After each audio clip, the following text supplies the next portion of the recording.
Bonsoir, chers frères et sœurs. Bonsoir, chers frères. Soyez les bienvenus sur Anjombolo TV.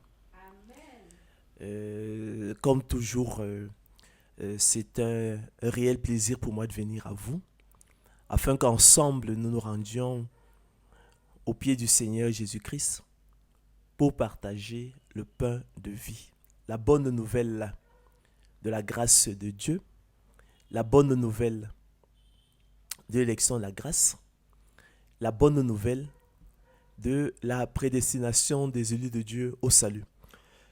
Chers frères et sœurs, je me lasse point de vous enseigner les mêmes choses et comme dirait l'apôtre Paul pour vous, cela vous est salutaire. Ce soir encore, chers frères et sœurs, nous parlerons de l'élection de la grâce. Nous parlerons de prédestination des élus de Dieu au salut. Notamment, nous allons revenir sur la question de savoir comment concilier la souveraineté de Dieu et la responsabilité et liberté des élus de Dieu dans le cadre de la prédestination. Donc, comment concilier la souveraineté de Dieu et la responsabilité et liberté des élus de Dieu dans le cadre de la prédestination. Pour y parvenir, chers frères et sœurs, ce soir, nous allons nous instruire par une comparaison tirée des dons de la terre. Je rappelle que les dons de la terre, ce sont les productions de la terre. Et nous verrons, chers frères et sœurs, qu'il en est du don de la foi, comme des dons de la terre. Sinon pas les œuvres, ils sont morts en eux-mêmes. En nous inscrivant donc, en nous inscrivant effectivement dans ce contexte champêtre, vous verrez effectivement, chers frères et sœurs, que les choses s'illuminent, hein? les choses s'éclairent. Et en dehors de ce contexte champêtre, il pourrait être difficile effectivement de comprendre comment, dans l'esprit de Dieu, la souveraineté, sa souveraineté s'accorde harmonieusement avec la responsabilité et la liberté des élus dans le cadre de la prédestination. Cela nous permettra donc de repousser les difficultés que nous pose effectivement la catégorie philosophie fictive du libre arbitre humain avec ses équivoques et ses folles prétentions. Chers frères et sœurs, la bonne nouvelle de l'élection de la grâce et de la prédestination des élus de Dieu au salut. En introduisant l'esprit humain dans le domaine de la pensée complexe, lui pose de nombreux problèmes. Nous l'avons souvent dit. L'un de ces problèmes célèbres est celui de savoir, chers frères et sœurs, comment concilier la souveraineté de Dieu avec la responsabilité et la liberté des élus de Dieu prédestinés au salut dès avant la fondation du monde. C'est le grand débat, chers frères et sœurs, sur la grâce et la liberté, malheureusement pollué et obscurci par les équivoques et les folles prétentions de la catégorie philosophie fictive du libre arbitre humain, que les apôtres de l'évangile de la gloire de l'homme sont venus fallacieusement griffer sur l'intuition de la liberté et de la responsabilité de l'homme. Chers frères et sœurs, la parole de Dieu évacue avec autorité ce problème complexe, célèbre, en nous instruisant par une comparaison tirée des dons de la terre, de la nature, du laboureur et de la semence et de la sagesse populaire, selon qu'il est écrit. Il faut que le laboureur travaille avant de recueillir les fruits. Ça, c'est 2 Timothée 2,6. Il faut que le laboureur travaille d'abord avant de recueillir les fruits. Il faut que le laboureur travaille premièrement avant de recueillir les fruits. Et en nous révélant à cet égard, chers frères et sœurs, que nous sommes une sorte de champ de Dieu, son édifice, et ouvrier avec lui, selon qu'il est écrit, vous êtes le champ de Dieu, l'édifice de Dieu, nous sommes ouvriers avec Dieu. Ça, c'est ce que nous apprend l'apôtre Paul dans 1 Corinthiens 3,9. Nous indiquant par là même qu'il en est du don de la foi comme des dons de la terre. Selon qu'il est écrit, vous êtes le champ de Dieu. S'ils n'ont pas les œuvres, ils sont morts en eux-mêmes. Selon qu'il est écrit, il faut que le laboureur travaille avant de recueillir les fruits. Il faut que le laboureur travaille d'abord avant de recueillir les fruits. Il faut que le laboureur travaille premièrement avant de recueillir les fruits. Ça, c'est la sagesse populaire que, effectivement, l'apôtre Paul a repris. En effet, chers frères et sœurs, par le don de la foi, qui est la semence de Dieu en ses élus, leur privilège exclusif, le déclencheur exclusif du salut et son moteur efficace. L'élu de Dieu, chers frères et sœurs, est semblable au laboureur, disposant de la semence de maïs, d'haricots, de cacao ou encore d'arachide, dont il est notoire, avéré, établi, absolument certain, et largement connu que la culture produira le précieux fruit que sont les épis de maïs, les gousses d'haricots, les cabosses de cacao ou les coques d'arachide, selon le cas, mais qui naturellement, aucunement, chers frères et sœurs, ne dispense le laboureur de travailler, en l'occurrence, préparer le sol, semer, arroser, sarcler, lutter contre les attaques des maladies, fertiliser le sol, etc. Selon qu'il est écrit, il faut que le laboureur travaille avant de recueillir les fruits. D'accord? 2 Timothée 2,6. Il faut que le laboureur travaille avant de recueillir de la semence, les fruits. Il faut que le laboureur travaille avant de recueillir de la semence, le précieux fruit. De même aussi, et par analogie, chers frères et sœurs, il faut que l'élu de Dieu travaille et persévère avant de recueillir de la semence de Dieu en lui, le précieux fruit qu'est le salut, le repos de l'âme et la vie éternelle. De même aussi, et par analogie, chers frères et sœurs, il faut que l'élu de Dieu travaille et persévère avant de recueillir du don de la foi, qui est la semence de Dieu en lui, le précieux fruit qu'est le salut, le repos de l'âme et la vie éternelle. En effet, chers frères et sœurs, si le laboureur, par extraordinaire, s'amusait à abandonner sa semence dans un tiroir, il va sans dire qu'il ne pourrait rien en attendre, car celle-ci demeurerait infructueuse, stérile, improductive. Il en est des dons de la terre comme du don de la foi.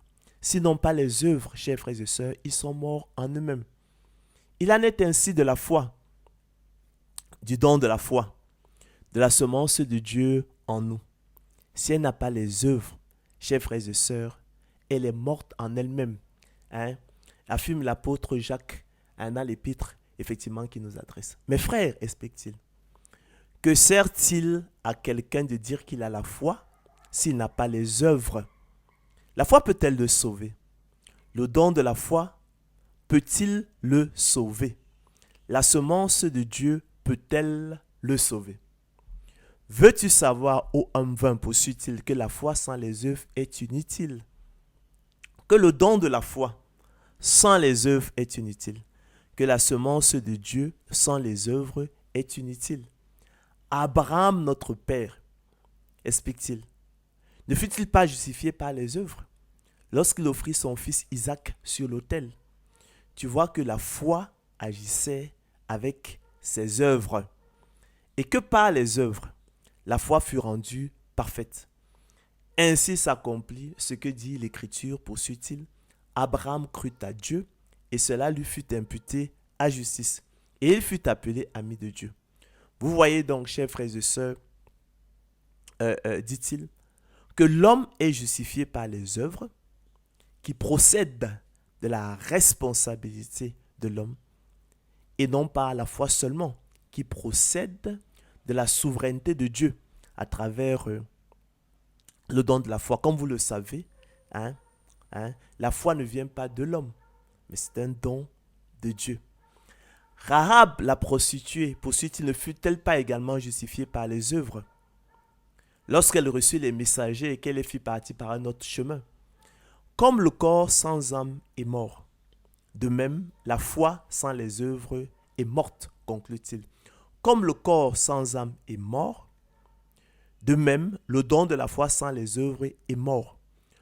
Comme le corps sans âme est mort, de même la semence de Dieu sans les œuvres est morte. Elle est infructueuse. Ne vous y trompez pas, mes frères bien-aimés. Si le laboureur par extraordinaire s'amusait à abandonner sa semence dans un tiroir, il va sans dire qu'il ne pourrait rien en attendre, car celle-ci demeurerait infructueuse, stérile, improductive. Sachez-le, mes frères bien-aimés. Ainsi, chers frères et sœurs, comme l'a enseigné le Maître et Seigneur de gloire Jésus-Christ de Nazareth dans la parabole de la semence, relatée en Marc 4, 26 à 30. Il en est du royaume de Dieu comme quand un homme jette la semence en terre. Donc, il en est du royaume de Dieu comme quand un homme jette la semence en terre. Donc, notre responsabilité, chers frères et sœurs, c'est de semer. Il faut semer. Il faut mettre en terre, semer la semence de Dieu en nous. Le don de la foi que Dieu nous a fait. Il faut semer la semence que nous avons reçue de Dieu. C'est notre responsabilité. D'accord? Donc, il en est du royaume de Dieu comme quand un homme jette la semence en terre. Ça, c'est la responsabilité des élus de Dieu. Semer la semence de Dieu que nous avons reçue, le don de la foi. Alors, qu'il dorme ou qu'il veille, nuit et jour, la semence germe et croît sans qu'il sache comment. La terre produit d'elle-même d'abord l'herbe, puis l'épi, puis le grain tout formé dans l'épi. Voyez-vous? Ça, on rentre dans la responsabilité de Dieu, dans la souveraineté de Dieu, qui déjà nous a fait le don de la foi, d'accord, selon le bon plaisir de sa volonté, en privant le monde. Donc, il a planté en nous sa semence, en privant le monde, d'accord. Mais en plus, il va s'occuper du phénomène de la nouvelle naissance, de la justification, de la sanctification. C'est lui qui est responsable de la nouvelle naissance. C'est lui qui nous fait naître de nouveau. Nous, la nouvelle naissance qui est une naissance d'esprit, comme expliquait l'apôtre Paul. C'est lui qui nous justifie, c'est lui qui nous déclare juste. Donc ça, c'est la responsabilité de Dieu. C'est pourquoi il dira qu'il dorme ou qu'il veille, nuit et jour.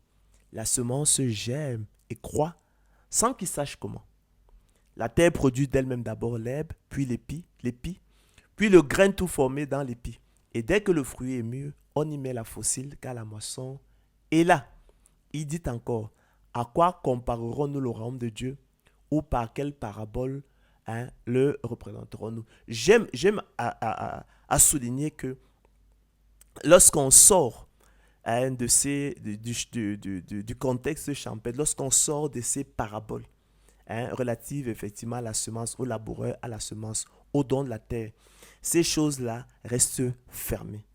Ces choses restent fermées. Il nous sera difficile effectivement de comprendre comment, effectivement, dans l'esprit de Dieu, sa souveraineté s'accorde harmonieusement avec la responsabilité et la liberté des élus de Dieu dans le cadre de la prédestination. Donc, il dit encore, à quoi comparerons-nous le royaume de Dieu, ou par quelle parabole le représenterons-nous? Donc, il avait à cœur, effectivement, de nous expliquer ces choses-là. Ces choses, certes complexes pour l'entendement humain, mais il use effectivement des paraboles qui ne sont finalement pas des des tournures d'esprit, des tournures de langage, mais ce sont les seuls outils qu'il a trouvés pour nous rendre ces réalités-là accessibles à l'entendement humain. En dehors, en dehors de ces paraboles, effectivement, on ne s'en sort pas. Donc, il dit encore, à quoi comparerons-nous le royaume de Dieu ou par quelle parabole le représenterons-nous? Il leur proposa une autre parabole et il dit, le royaume des cieux est semblable à un grain de sénévé qu'un homme a pris et semé dans son champ. D'accord? Il faut comprendre cela.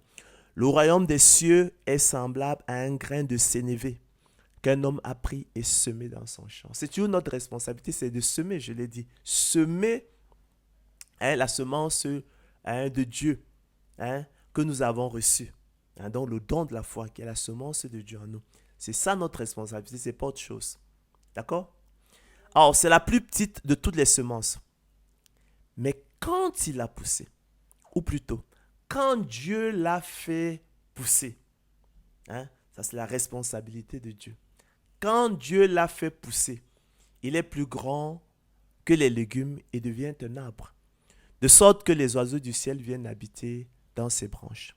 Chers frères et sœurs, explique Marc dans son évangile, c'est par beaucoup de paraboles de ce genre qu'il leur annonçait la parabole selon qu'il leur annonçait la parole, je vais dire, selon qu'ils étaient capables de l'entendre. Donc c'est par beaucoup de paraboles de ce genre qu'il leur annonçait la parole selon qu'ils étaient capables de l'entendre. Et nous, vous verrez, on emploiera beaucoup de paraboles, d'accord?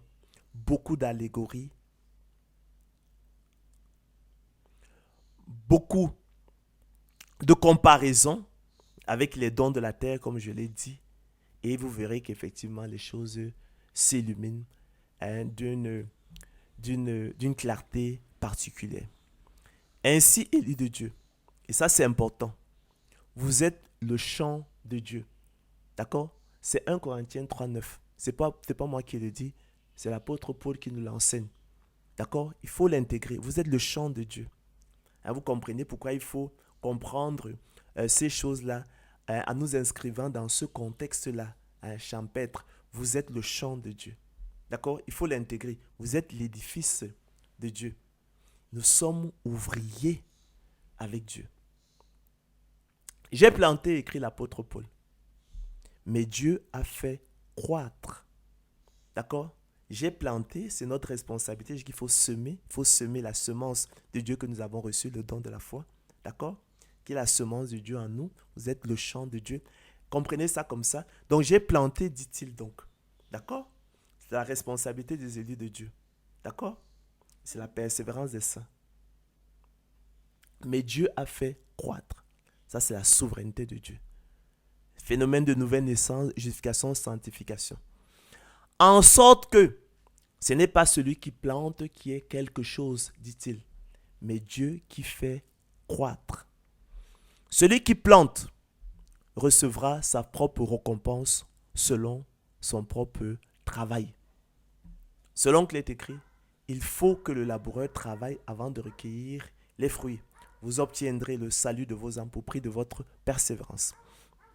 Ainsi, chers frères et sœurs, selon l'intelligence particulière et la sagesse que Dieu lui a donnée de l'élection de la grâce, notre bien-aimé frère Paul nous révèle que nous, élus de Dieu, sommes le champ de Dieu et son édifice.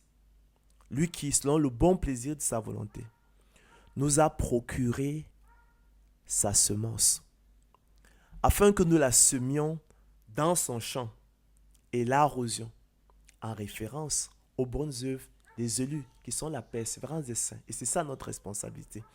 Tandis qu'il se charge lui-même de la faire germer, croître et pousser, en référence à la nouvelle naissance, je l'ai dit, à la justification et, chers frères et sœurs, à la sanctification.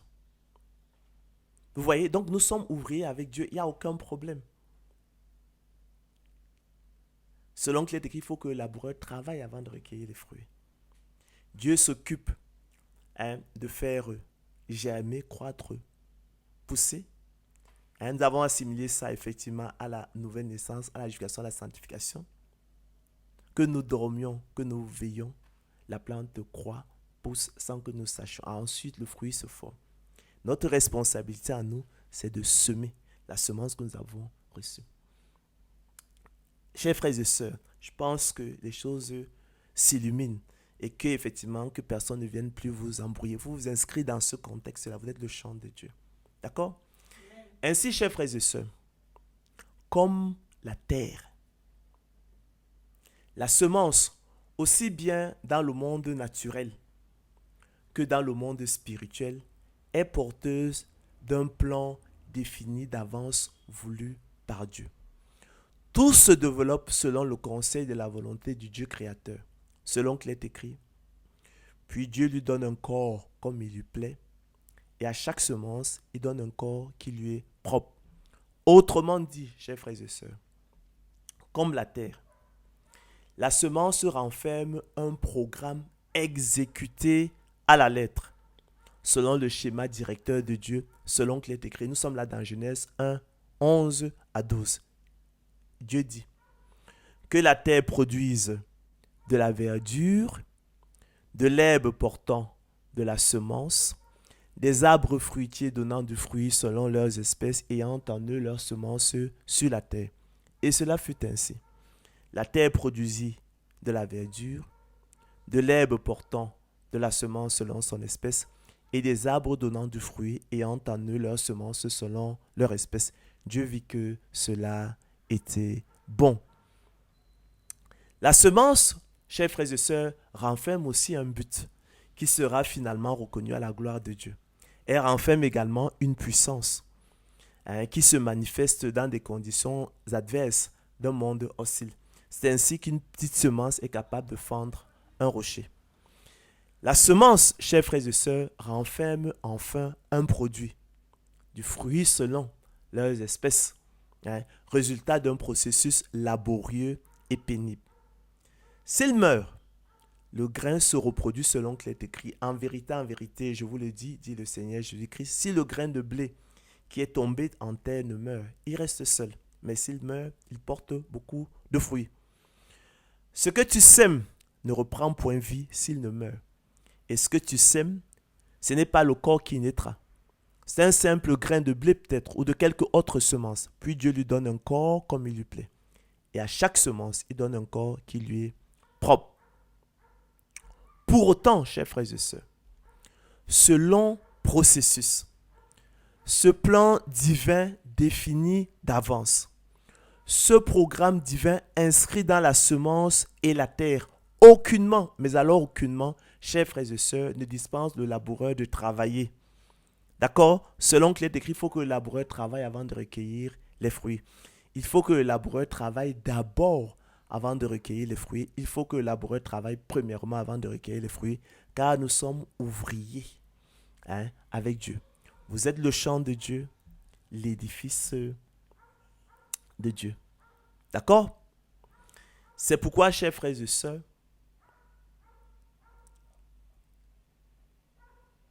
écrit l'apôtre Jacques dans son épître, rejetant toute souillure et tout excès de malice, recevez avec douceur la parole qui a été plantée en vous, la semence qui a été plantée en vous, le don de la foi, et qui peut sauver vos âmes. Mettez en pratique la parole, semez-la, et ne vous bornez pas à l'écouter en vous trompant vous-même par de faux raisonnements. Car si quelqu'un écoute la parole et ne la met pas en pratique, il est semblable à un homme qui regarde dans un miroir son visage naturel et qui, après s'être regardé, s'en va et oublie aussitôt quel il était.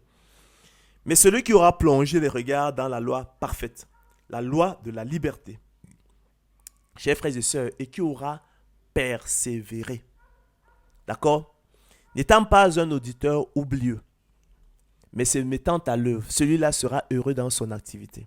Si quelqu'un croit être religieux, sans tenir sa langue en bride, mais en trempant son cœur, la religion de cet homme est vaine.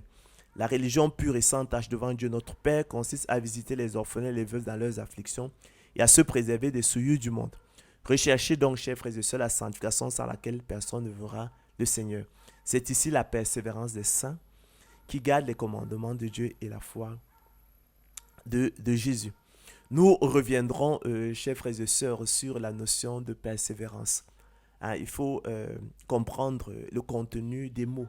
D'accord? C'est très important. On parlera beaucoup de persévérance. Dans l'écriture, on parle de persévérance, mais je crois que les gens, ils ne comprennent même pas ce que ça signifie. C'est pourquoi ils se laissent emporter à toutes sortes, à tout vent de doctrine, à toutes sortes de doutes. Alors, c'est quoi la persévérance? La persévérance, c'est l'action de persévérer. C'est la qualité, c'est la conduite d'une personne qui persévère.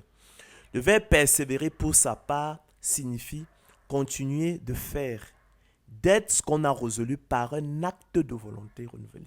D'accord? Le verbe persévérer, pour sa part, signifie continuer de faire, d'être ce qu'on a résolu par un acte de volonté renouvelé. D'accord? On parle d'un acte de volonté renouvelé. D'accord? Donc la persévérance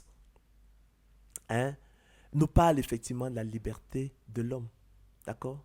Elle procède de la liberté de l'homme et elle atteste donc effectivement de la liberté de l'homme. De même, la liberté, nous le verrons, des élus de Dieu dans le cadre de la prédestination. Des élus de Dieu prédestinés au salut dès avant la fondation du monde se connaissent sans preuve par la seule espérance que nous en avons à travers la persévérance des saints, qui au quotidien, comme l'apôtre Paul, soutiennent et combattent le bon combat de la foi pour saisir la vie éternelle à laquelle ils ont été efficacement appelés. Donc c'est ici la persévérance des saints, comprenez ce que l'on dit, qui garde les commandements de Dieu et la foi de Jésus-Christ. Chers frères et sœurs, mais de même que l'on ne saurait imaginer le laboureur négligé, saccager et mettre le feu sur sa propre vigne, dont il en attend le précieux fruit. De même aussi et par analogie, chers frères et sœurs, l'élu de Dieu ne saurait se détourner de la libre entrée dans le sanctuaire, par la route nouvelle et vivante que le Seigneur Jésus-Christ a inaugurée pour lui au travers du voile, qu'il a déchiré en deux par le milieu, depuis le haut jusqu'en bas, pour s'approcher du grand souverain sacrificateur selon l'ordre de Melchisédek, qui peut sauver parfaitement ceux qui s'approchent de Dieu par lui, étant toujours vivant pour intercéder en leur faveur, et qui, après avoir été élevé à la perfection, est devenu pour tous ceux qui lui obéissent l'auteur d'un salut éternel. Car, chers frères et sœurs, de même que le précieux fruit de la vigne est un bien que le laboureur désire, de même aussi et par analogie, chers frères et sœurs, le salut est un bien que l'élu de Dieu désire ardemment. Depuis que par la nouvelle naissance, opéré par le Saint-Esprit venant habiter en lui, il est revenu à son bon sens et s'est dégagé des pièges du diable qui s'était emparé de lui pour le soumettre à sa volonté, à un selon qu'il est écrit. Et nous sommes là effectivement dans l'épître aux Hébreux, Hébreux 6, 9 à 20. Quoique nous parlions ainsi, bien-aimés élus de Dieu, nous attendons naturellement pour ce qui vous concerne des choses meilleures et favorables au salut. D'accord? Car Dieu n'est pas injuste pour oublier votre travail et l'amour que vous avez montré pour son nom, ayant rendu et rendant encore des services aux saints. Nous désirons simplement que chacun de vous montre le même zèle pour conserver jusqu'à la fin une pleine espérance. En sorte que vous ne vous le relâchiez point et que vous imitiez ceux qui, par la foi et la persévérance, héritent des promesses. Lorsque Dieu fit la promesse à Abraham, ne pouvant jurer par un plus grand que lui, il jura par lui-même et dit « Certainement je te bénirai et je multiplierai ta postérité. » Et c'est ainsi, chers frères et sœurs, qu'Abraham, ayant persévéré, d'accord, obtint l'effet de la promesse. Or, les hommes jurent par celui qui est plus grand qu'eux, et le serment est une garantie qui met fin à tous leurs différends. C'est pourquoi Dieu, voulant montrer avec plus d'évidence aux héritiers de la promesse que vous êtes l'immutabilité de sa résolution, intervint par un serment, afin que par deux choses immuables dans lesquelles il est impossible que Dieu monte, nous trouvions un puissant encouragement, nous dont le seul refuge a été de saisir l'espérance qui nous était proposée. Cette espérance, nous la possédons comme une encre de l'âme, sûre et solide. Elle pénètre au-delà du voile, là où Jésus est entré pour nous comme précurseur, ayant été fait souverain sacrificateur pour toujours selon l'ordre de Melchisédek. Ainsi, élu de Dieu, écrit l'apôtre Paul dans 1 Corinthiens 9, 10, c'est à cause de nous qu'il a été écrit que celui qui laboure doit labourer avec espérance. Est-ce que vous comprenez ces choses somptueuses? Ainsi, élu de Dieu, écrit l'apôtre Paul dans 1 Corinthiens 9, 10. C'est à cause de nous qu'il a été écrit que celui qui laboure doit labourer avec espérance. C'est très logique. Espérance ici comme attente confiante d'un bien qu'on désire. Il faut étudier la Bible avec un dictionnaire à l'appui. Espérance comme attente confiante d'un bien qu'on désire. Car c'est en espérance que nous sommes sauvés. Écrit-il dans Romains 8, 24. Car nous aussi, dit-il, à Tite, rappelle-t-il à Tite, nous étions autrefois insensés, désobéissants, égarés, asservis à toute espèce de convoitise et de volupté, vivant dans la méchanceté et dans l'envie, dignes d'être haïs et nous haïssant les uns les autres. Venez, n'oubliez pas d'où vous venez. Mais lorsque la bonté de Dieu, notre Sauveur, et son amour pour les hommes ont été manifestés, il nous a sauvés, nous, élus de Dieu, et nous seuls. Non à cause des œuvres de justice que nous aurons faites, non, mais selon sa miséricorde. Comment? Par la nouvelle naissance opérée par le Saint-Esprit qu'il a répandu sur nous avec abondance par Jésus-Christ, notre Sauveur, afin que, justifiés par sa grâce, déclarés justes par sa grâce, nous devenions en espérance, attente confiante d'un bien qu'on désire, héritier de la vie éternelle. Or, l'espérance qu'on voit n'est plus espérance, poursuit-il. Ce qu'on voit, peut-on l'espérer encore? Mais si nous espérons ce que nous ne voyons pas, nous l'attendons avec persévérance. D'accord? Persévérance, action de persévérer, qualité, conduite d'une personne qui persévère. Persévérer, continuer de faire, d'être ce qu'on a résolu par un acte de volonté renouvelé. À cet égard, rappelons donc que la persévérance est l'action de persévérer. C'est la qualité, c'est la conduite d'une personne qui persévère. Le verbe persévérer pour sa part signifie continuer de faire, d'être ce qu'on a résolu par un acte de volonté renouvelée.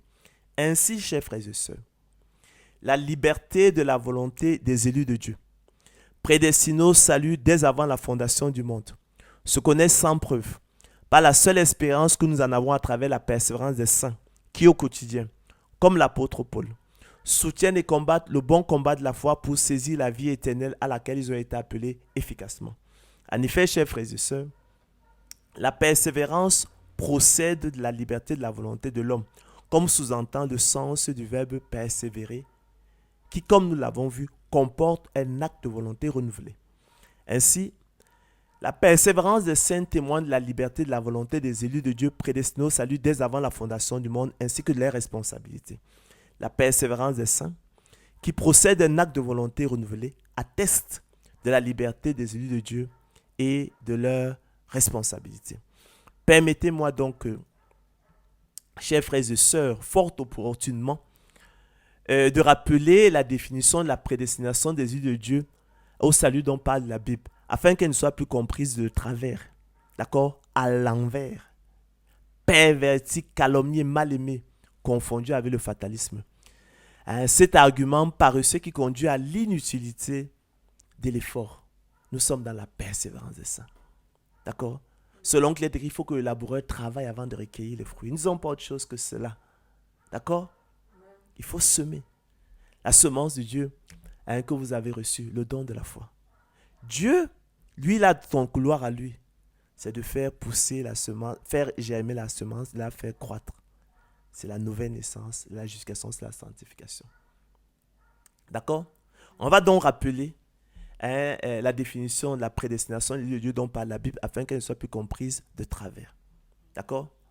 Mais qu'elle soit chérie pour ce qu'elle est véritablement, savoir l'expression de l'infinie richesse de la grâce de Dieu par sa bonté envers ses élus en Jésus-Christ. De façon pratique donc, on peut définir la prédestination des élus de Dieu au salut comme le choix souverain de Dieu avant la fondation du monde. Oui, mais c'est plus que ça. Et son appel efficace. Comment? Par le moyen du don de la foi, qui est sa semence dans ses élus. Leur privilège exclusif, le déclencheur exclusif du salut et son moteur efficace, les équipant et outillant pour les rendre aptes et capables non seulement de discerner quelle est la volonté de Dieu, ce qui est bon, agréable et parfait, mais aussi de la faire efficacement, de façon à accomplir l'esprit de la loi. Selon qu'il est écrit, celui qui fait la volonté de Dieu demeure éternellement. quiconque fait la volonté de Dieu, celui-là est mon frère, ma soeur et ma mère. En l'occurrence, il nous rend aptes et capables d'aimer Dieu, de croire au Seigneur Jésus-Christ, le Sauveur du monde, de prendre plaisir à la loi de Dieu et se réjouir en suivant ses préceptes comme possédant tous les trésors, d'en faire ses délices et ses conseils, de rechercher Dieu de tout son cœur avec un cœur honnête et bon. Il nous rend apte et capable de soutenir le combat, de bon combat de la foi pour saisir la vie éternelle à laquelle nous avons efficacement été appelés.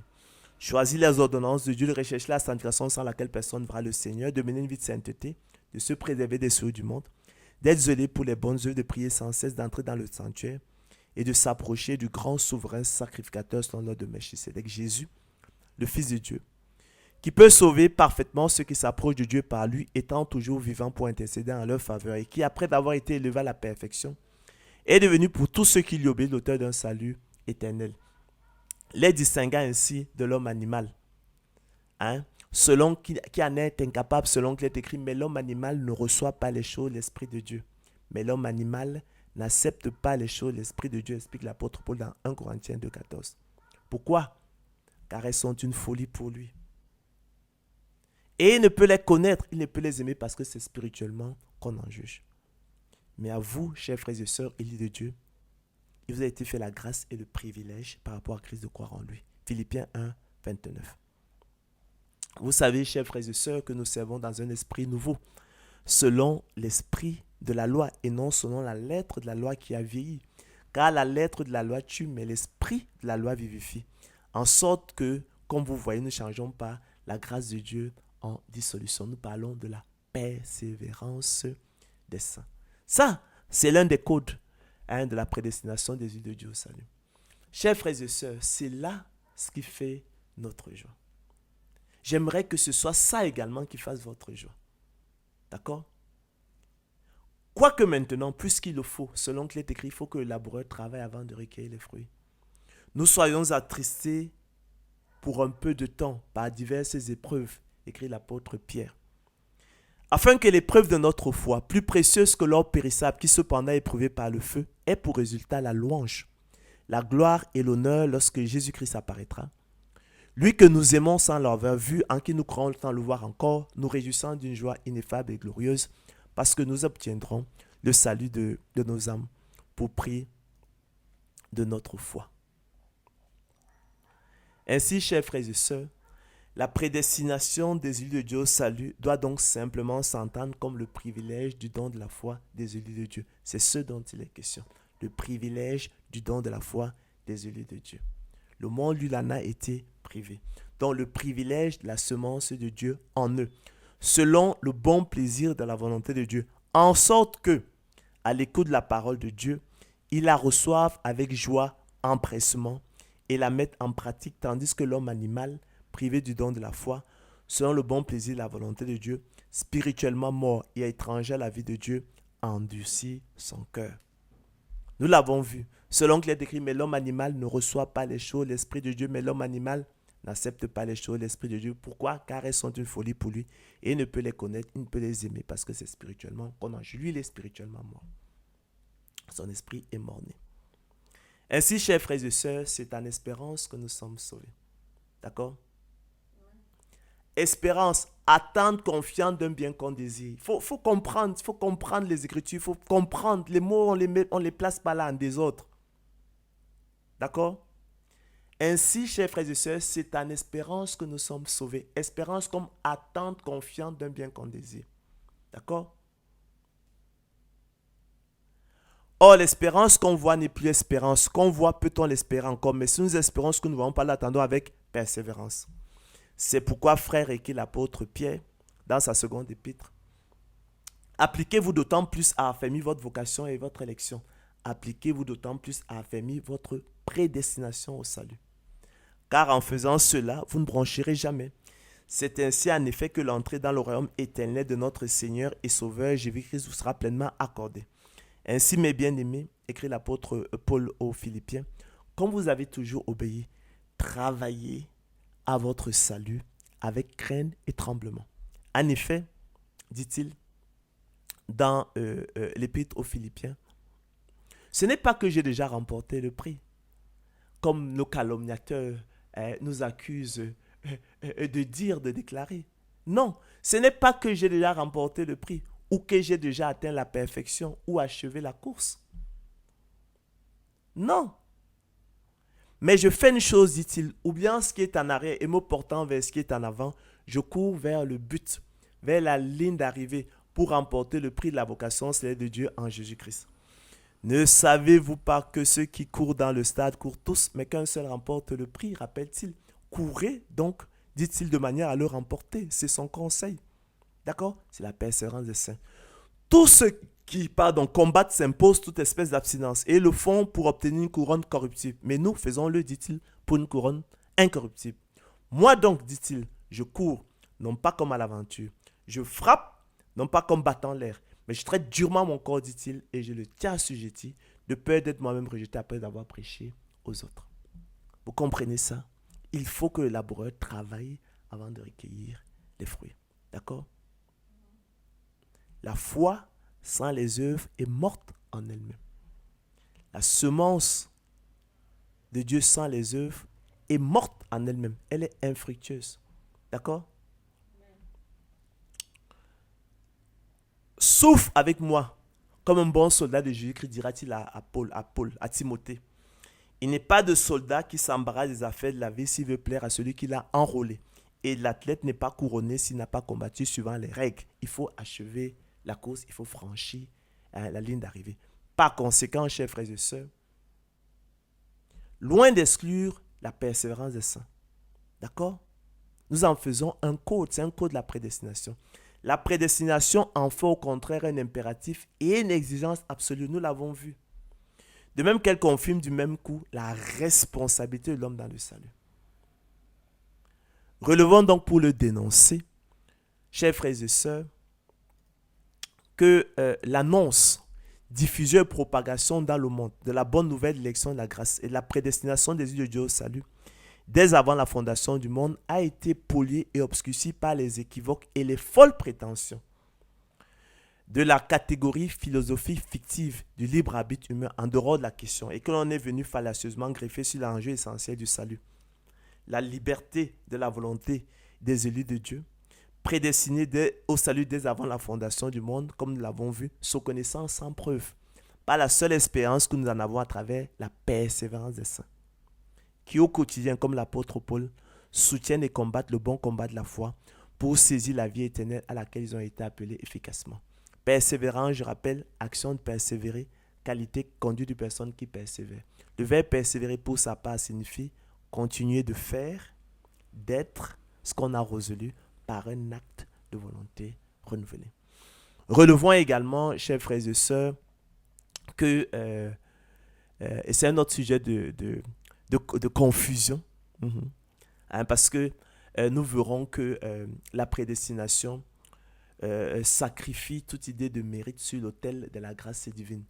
Parce que nous affirmons que la prédestination ne laisse aucun mérite à l'homme, tous les mérites revenant au Seigneur de gloire Jésus-Christ, lui l'auteur du don de la foi. Le don de la foi qui est le privilège des élus de Dieu, le déclencher, est-ce que le salut est son moteur efficace. On nous accuse de ne pas d'anéantir la persévérance des saints. Non, non. On parle des mérites. Les mérites, c'est tout autre chose. D'accord? Les mérites et la persévérance, ce n'est pas la même chose. Tu n'as aucun mérite, tous les mérites reviennent au Seigneur Jésus-Christ. En revanche, ça nous dispense pas de travailler. D'accord? Mais on n'a aucun mérite, il ne faut pas se faire d'illusions dessus. D'accord? Et on le verra.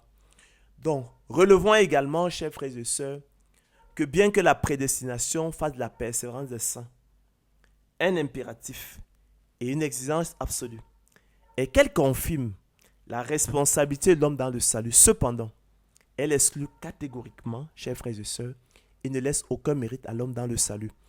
Tous les mérites revenant exclusivement au Seigneur de gloire Jésus-Christ, lui l'auteur du don de la foi. Le don de la foi, qui, nous l'avons dit, est le privilège des élus de Dieu. Le monde en a été privé, selon le bon plaisir de la volonté de Dieu. Le déclencheur exclusif du salut est son moteur efficace, selon qu'il est écrit. Où donc est le sujet de ce glorifié, a écrit l'apôtre Paul dans son épître aux Romains. Il est exclu, dit-il. Par quelle loi? Par la loi des œuvres? Non, mais par la loi du don de la foi. Absolument. C'est le don de la foi qui est déterminant dans l'affaire. Car nous pensons que l'homme est justifié par le moyen du don de la foi sans les œuvres de la loi. À cet égard, il est hautement significatif que tous ceux à qui il a été fait le don de la foi, tous ceux qui ont reçu en partage la foi salut, tous ceux à qui il a été fait la grâce par rapport à Christ de croire en lui, viendront à lui et seront sauvés. En revanche, ceux qui en ont été privés iront assurément à la perdition.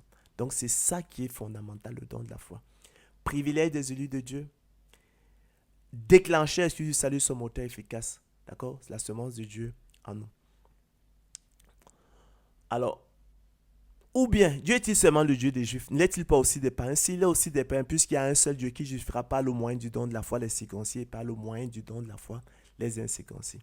Car qu'est-ce qui te distingue que tu n'aies reçu? Et si tu l'as reçu, mon frère, ma soeur, pourquoi te glorifies-tu comme si tu ne l'avais pas reçu? Écrira-t-il dans 1 Corinthiens 4, 7. Quoi donc, sommes-nous plus excellents? Nullement. Car nous avons déjà prouvé qu'à vous, élus de Dieu, vous avez été fait la grâce et le privilège par rapport à Christ de croire en lui. Or, cette grâce du don de la foi n'a pas été faite au monde, selon le bon plaisir de la volonté de Dieu, selon qu'il est écrit. Et nous allons là, dans Zacharie 12, 1 à 10, il est question effectivement du temps marqué effectivement pour le déversement du don de l'esprit, du don de la foi sur Israël. Donc, de la conversion d'Israël, de la foi, la vérité d'Israël et de sa repentance. Avant ce temps marqué, Israël tournera le dos au Seigneur Jésus-Christ. Selon qu'il est écrit, en ce qui concerne l'évangile, ils sont ennemis. Hein? Voilà, donc aujourd'hui, jusqu'à aujourd'hui, Israël tourne le dos au Seigneur Christ seulement parce que le Seigneur qui ne leur a pas encore fait le don de la foi. Aussi simple que ça. Mais au temps marqué, il déversera son esprit sur eux, ils croiront en lui, ils se convertiront et la repentance se produira. Selon qu'il est écrit, nous sommes dans Zacharie 12, 1 à 10. Oracle, parole de l'Éternel sur Israël. En ce jour-là et jamais avant, je m'efforcerai de détruire toutes les nations qui viendront contre Jérusalem. Alors je répandrai sur la maison de David et sur les habitants de Jérusalem un esprit de grâce et de supplication. Alors ça, c'est le don de l'esprit, le don de la foi à salut. Et ils tourneront les regards vers moi. Voilà le résultat. Hein? Celui qu'ils ont percé. Donc ça, c'est la foi, la vérité et la conversion d'Israël qui se produira. Ils pleureront sur lui comme un pleur sur un fils unique. Ils pleureront amèrement sur lui comme un pleur sur un premier-né. Hein? Vous voyez à quelle heure la repentance, elle se produira. D'accord? Et il leur fait le don de la foi, le don de l'esprit, non pas en raison de leurs œuvres, non pas en raison de leur repentance. Vous voyez qu'elle se produit bien après le déversement de l'Esprit Saint, bien après la foi, la vérité, la nouvelle naissance et la conversion. Chers frères et sœurs, voyons donc que la résurrection nationale d'Israël ne se produira pas avant ce temps marqué. C'est pourquoi aussi jusqu'à aujourd'hui, dans sa mort spirituelle privée du don de l'esprit, du don de la foi à salut, Israël reste ennemi de l'évangile selon qu'il est écrit en ce qui concerne l'évangile, ils sont ennemis. Et tourne encore le dos au roi des rois, au Seigneur des seigneurs, au roi des Juifs, à Yeshua HaMashiach. Aussi, chers frères et sœurs bien-aimés de Dieu, l'apôtre Pierre adresse-t-il sa seconde épître à ceux qui ont reçu en partage une foi du même prix que la nôtre. Hein? Recevoir en partage, c'est avoir comme don naturel. À l'exclusion du monde, selon qu'il est écrit Simon-Pierre, serviteur apôtre de Jésus-Christ, à ceux qui ont reçu en partage une foi du même prix que la nôtre, à ceux qui ont eu comme don naturel une foi du même prix que la nôtre. Par la justice de notre Dieu, du Sauveur Jésus-Christ. Lorsque vous voyez la justice de Dieu, ça renvoie au salut. Et dans sa première épître, il pousse la Hadès jusqu'à parler de l'église des élus. L'église est constituée des élus. D'accord? Ainsi, chers frères et sœurs, et retenez-le, tout mérite que l'homme voudrait s'attribuer dans le salut ne serait qu'imaginaire et usurpation. À cet égard, il est hautement significatif, je l'ai dit, que tous ceux à qui il a été fait le don de la foi, tous ceux qui ont reçu en partage la foi à salut, tous ceux à qui il a été fait la grâce par rapport à Christ de croire en lui viendront à lui, selon qu'il est écrit, tous ceux que le Père me donne viendront à moi. Tous ceux que le Père m'a donné viendront à moi. Tous ceux que le Père m'a donné dès avant la fondation du monde viendront à moi. Et tous ceux qui ont été privés du don de la foi iront assurément à la perdition. Ainsi, chers frères et sœurs, ayant ainsi fait l'expérience de la liberté de la volonté de l'homme et de sa responsabilité à travers la persévérance des saints. Nous en concluons, chers frères et sœurs, que la prédestination des élus de Dieu au salut dès avant la fondation du monde, loin d'exclure la persévérance des saints et de conduire à la négation, l'exclusion ou l'anéantissement de la liberté et la responsabilité des élus de Dieu, est bien plutôt libératrice et source de liberté, de même qu'elle fait de la persévérance des saints un impératif absolu et confirme du même coup la responsabilité de l'homme dans le salut en lui donnant cependant tout mérite. D'accord? Je sais que ça, effectivement, ça déroute le sens commun, mais pourtant, c'est ça, comprenez-le. Instruisez-vous, chers frères et sœurs, comme nous l'avons fait ce soir par une comparaison tirée des dons de la terre, des productions de la terre, de la nature, du laboureur et de la semence, et de la sagesse populaire selon qu'il est écrit. Il faut que le laboureur travaille avant de recueillir les fruits. En effet, nous l'avons dit par le don de la foi, qu'est la semence de Dieu en ses élus, leur privilège exclusif, le déclencheur exclusif du salut de son moteur efficace. L'élu de Dieu est semblable au laboureur disposant de la semence de maïs, d'haricots, de cacao ou encore d'arachide, dont il est notoire, avéré, établi, absolument certain. D'accord? En raison du programme inséré, le programme divin inséré dans la semence. Et largement connu que la culture produira le précieux fruit que sont les épis de maïs, les gousses d'haricots, les cabots de cacao ou les coques d'arachide sont le cas, mais qui naturellement, aucunement nous l'avons dit, mais alors aucunement, chers frères et sœurs, ne dispense de laboureur de travailler, en l'occurrence préparer le sol, semer, arroser, sacler, lutter contre les attaques des maladies, fertiliser le sol, etc. selon qu'il est écrit. Il faut que le laboureur travaille avant de recueillir les fruits. Il faut que le laboureur travaille avant de recueillir la semence, les fruits. Il faut que le laboureur travaille avant de recueillir la semence, le précieux fruit. De même aussi et par analogie, il faut que l'élu de Dieu travaille et persévère avant de recueillir la semence de Dieu en lui, le précieux fruit qu'est le salut, le repos de l'âme et la vie éternelle. De même aussi et par analogie, il faut que l'élu de Dieu travaille et persévère avant de recueillir du don de la foi, qui est la semence de Dieu en lui, le précieux fruit qu'est le salut, le repos de l'âme et la vie éternelle. Voilà ainsi réconciliés, chers frères et sœurs, après remise en contexte champêtre, selon qu'il est écrit, vous êtes le chant de Dieu, et introduction dans la pensée complexe, la souveraineté de Dieu et la responsabilité et liberté des élus de Dieu dans le cadre de la prédestination, qui, loin de s'exclure mutuellement, s'emboîtent harmonieusement comme des pièces d'un puzzle. Selon qu'il est écrit, il faut que le laboureur travaille avant de recueillir les fruits.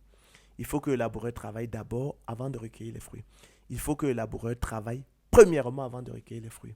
En effet, chers frères et sœurs, si le laboureur par extraordinaire, nous l'avons dit, s'amusait à abandonner sa semence dans un tiroir, il va sans dire qu'il pourrait rien en attendre, car celle-ci demeurerait infructueuse, stérile, improductive. Il en est des dons de la terre comme du don de la foi. S'ils n'ont pas les œuvres, ils sont morts en eux-mêmes. Il en est ainsi de la foi, du don de la foi, de la semence de Dieu en nous. Si elle n'a pas les œuvres, elle est morte en elle-même. Mes frères, que sert-il à quelqu'un de dire qu'il a la foi s'il n'a pas les œuvres? La foi peut-elle le sauver? Le don de la foi peut-elle le sauver? La semence de Dieu peut-elle le sauver? Veux-tu savoir, ô homme vain, que la foi sans les œuvres est inutile, que le don de la foi sans les œuvres est inutile, que la semence de Dieu sans les œuvres est inutile? Abraham, notre père, ne fut-il pas justifié par les œuvres lorsqu'il offrit son fils Isaac sur l'autel? Tu vois que la foi agissait avec ses œuvres. Et que par les œuvres, la foi fut rendue parfaite. Ainsi s'accomplit ce que dit l'Écriture. Abraham crut à Dieu, et cela lui fut imputé à justice, et fut appelé ami de Dieu. Vous voyez donc, chers frères et sœurs, élus de Dieu, que l'homme est justifié par les œuvres, qui procèdent de la responsabilité de l'homme, d'accord? Et non pas la foi seulement, qui procède de la souveraineté de Dieu à travers le don de la foi. Rahab la prostituée ne fut-elle pas également justifiée par les œuvres, lorsqu'elle reçut les messagers et qu'elle fit partie par un autre chemin?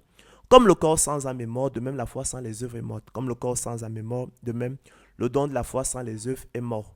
Comme le corps sans âme est mort, de même la semence de Dieu sans les œuvres est morte, infructueuse. Car nous sommes ouvriers avec Dieu. Retenez-le.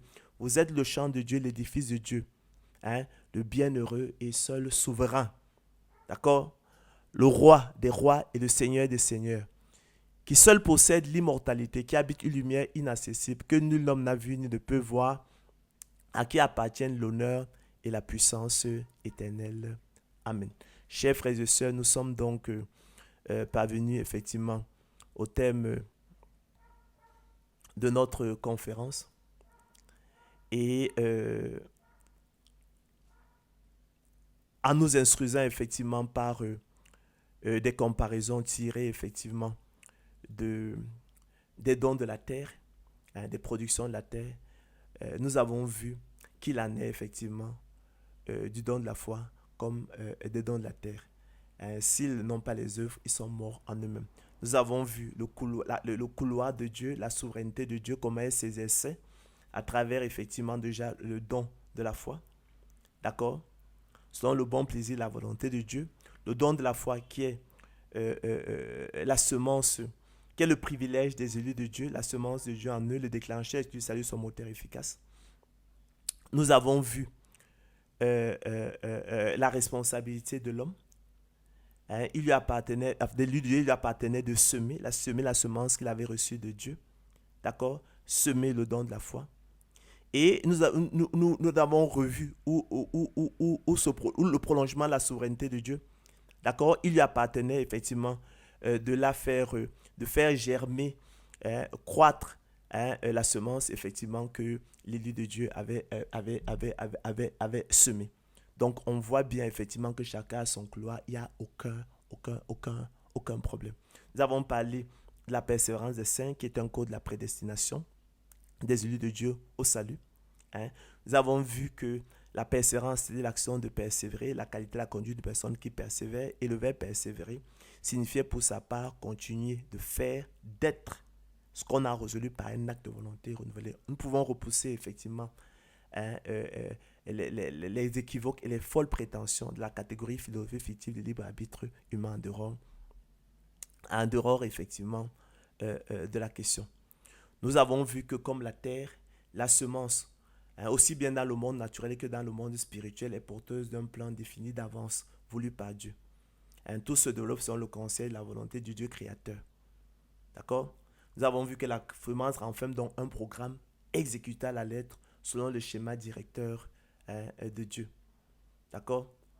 Et nous avons vu que ce plan divin défini d'avance, ce programme divin inscrit dans la semence et la terre aucunement, mais alors aucunement, ne dispensait le laboureur de travailler selon qu'il est écrit. Il faut que le laboureur travaille avant de recueillir les fruits. Il faut que le laboureur travaille d'abord avant de recueillir les fruits. Il faut que le laboureur travaille premièrement avant de recueillir les fruits, car nous sommes ouvriers avec Dieu. Vous êtes le champ de Dieu. Vous êtes l'édifice de Dieu. Je pense que les choses sont claires. Allez réécouter ces choses-là. Comprenez que vous êtes le champ de Dieu. D'accord? Et inscrivons-nous dans ce contexte champêtre et instruisons-nous effectivement par des comparaisons tirées des dons de la terre. D'accord? Ça fonctionne de la même manière. Allez, bonne soirée. À la prochaine. Que l'honneur, la gloire, les acclamations reviennent au Seigneur de gloire Jésus-Christ seul. Bonne soirée.